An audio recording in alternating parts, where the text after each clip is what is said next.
Hello दोस्तों, मैं हर्ष गुप्ता आपका स्वागत करता हूं हमारे YouTube channel derivatives and finance by professor N K. Nigam. आज इस वीडियो में हम बात करने वाले हैं क्रॉप इंश्योरेंस की। क्रॉप इंश्योरेंस क्या होता है और क्रॉप इंश्योरेंस क्यों ज़रूरी है, उसके पहले मैं एक फैक्ट शेयर करना चाहता हूँ। अभी रिसेंटली NCRB यानी कि नेशनल क्राइम रिकॉर्ड्स ब्यूरो ने एक रिपोर्ट पब्लिश की थी। उस रिकॉर्ड में बताया था कि इंडिया में 2021 में हर 2 घंटे में एक एग्रीकल्चरल लेबरर सुसाइड करता है। अब सबसे बड़ा कारण इनके सुसाइड करने का क्या है? हमें पता है कि फार्मिंग में क्रॉप्स उगाने के पहले हमें कई खर्चे करने पड़ते हैं। उन खर्चों को करने के लिए किसान यूजुअली लोन लेता है, और अगर किसी कारण से फसल अच्छी नहीं हो पाती तो किसान को लोन रीपे करने में दिक्कत आती है, जो कि एक बहुत बड़ा कारण है उनके सुसाइड करने का। अब इस समस्या से बचाने के लिए किसानों को कोई उपाय भी होगा, तो क्रॉप इंश्योरेंस एक बहुत अच्छा मेथड है कि फार्मर्स अपना लॉस मिनिमाइज कर सकें। हमें पता है इंडिया हैवीली रिलाई करता है फार्मिंग पे। एक major portion of population India का फार्मिंग पे डिपेंड करता है, तो इसीलिए ये गवर्नमेंट की ड्यूटी बन जाती है कि वो क्रॉप इंश्योरेंस के सेक्टर में डायरेक्टली इंटरवीन करे।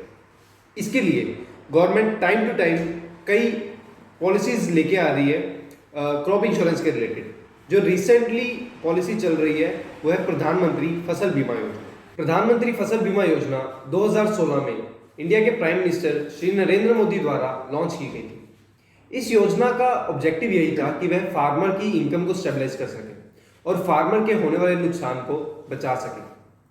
तो आइए देखते हैं कि इस योजना में क्या फीचर्स है, इस योजना में कौन रजिस्टर करवा सकता है और कौन सी क्रॉप्स कवर्ड है, और इसके अदर फीचर्स। सबसे पहले बात करते हैं प्रीमियम की। प्रीमियम वो फीस है जो हम इंश्योरेंस को खरीदने के लिए पे करते हैं। अब इस योजना के तहत प्रीमियम कितना होता है? प्रीमियम डिपेंड करता है कि वो कौन सी क्रॉप पे है, हम कौन सी क्रॉप कौन से सीजन में उगा रहे हैं और कितने एरिया में उगा रहे हैं। अगर हम खरीफ क्रॉप्स उगा रहे हैं तो 2% का प्रीमियम पे करना पड़ता है। अगर हम रबी क्रॉप्स उगा रहे हैं तो हमें 1.5% का प्रीमियम पे करना पड़ता है। और दूसरी एनुअल कमर्शियल क्रॉप्स या हॉर्टिकल्चरल क्रॉप्स हैं, उस केस में हमें 5% का प्रीमियम देना पड़ता है। अब यह प्रीमियम कितना है वो कैलकुलेट करने के लिए हम प्रधानमंत्री फसल बीमा योजना की ऑफिशियल वेबसाइट पर जाकर कैलकुलेट कर सकते हैं। हमें कुछ ज़रूरी इंफॉर्मेशन देनी होगी, जैसे कि हम कौन सी क्रॉप्स उगा रहे हैं, हम कौन सी स्टेट में हैं, कितने एरिया पे क्रॉप फार्मिंग कर रहे हैं। तो उसके अकॉर्डिंग हमें वेबसाइट पे पता लग जाएगा कितना हमारा प्रीमियम बनता है और कितना अमाउंट हमारा सम इंश्योर्ड है।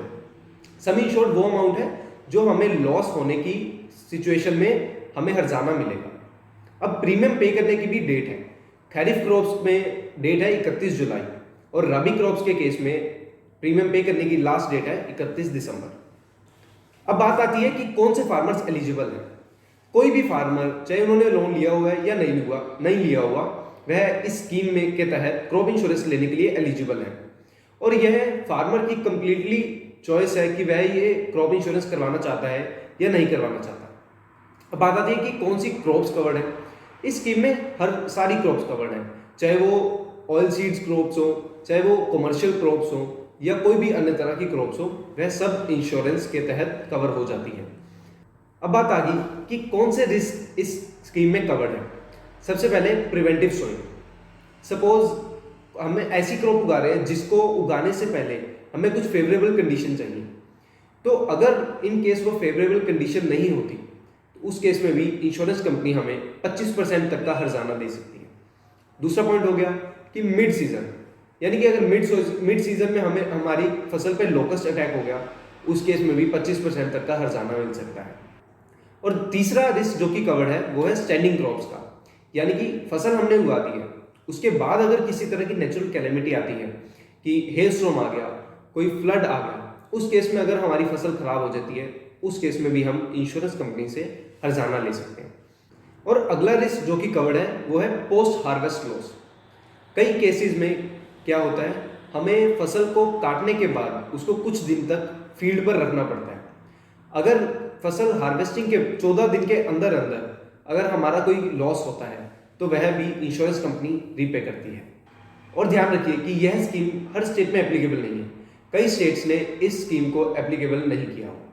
अब बात आती है कि इस योजना के तहत अप्लाई कैसे करें। इस प्रधानमंत्री फसल बीमा योजना के तहत अप्लाई करना बहुत ईजी है। आपको इस योजना की ऑफिशियल वेबसाइट पर जाना है और वहाँ अप्लाई कर देना है क्रॉप इंश्योरेंस के लिए। अप्लाई करने के लिए आपको कुछ बेसिक इंफॉर्मेशन देनी पड़ेगी, जैसे कि बैंक अकाउंट नंबर, आपका रजिस्टर्ड मोबाइल नंबर एंड अन्य डिटेल्स कि आप कहाँ रहते हैं, आप कितने एरिया में खेती कर रहे हैं, तो वहाँ आप इजीली अप्लाई कर सकते हैं। अब बात आती है सेटलमेंट की, कि अगर आपका नुकसान होता है तो आपको इंश्योरेंस कंपनी क्लेम किस तरह प्रोवाइड करेगी। तो इन केस ऑफ लॉस आपको 72 आवर्स के अंदर आपके नज़दीकी हेल्प सेंटर में जाना होगा, या फिर आप ऑनलाइन भी एग्रीकल्चर ऑफिसर को कॉन्टैक्ट कर सकते हैं। अगर आप प्रधानमंत्री फसल बीमा योजना की ऑफिशियल वेबसाइट पर जाएंगे, उधर आपको सारी जानकारी गिवन है कि कौन सी इंश्योरेंस कंपनी से आपने इंश्योरेंस करवाया था, उसका क्या एड्रेस है, उसका क्या ईमेल एड्रेस है, आपको सारी कॉन्टैक्ट इन्फॉर्मेशन उस कंपनी की गिवन है, तो आप उसको इजीली ऑनलाइन अप्लाई कॉन्टैक्ट कर सकते हो।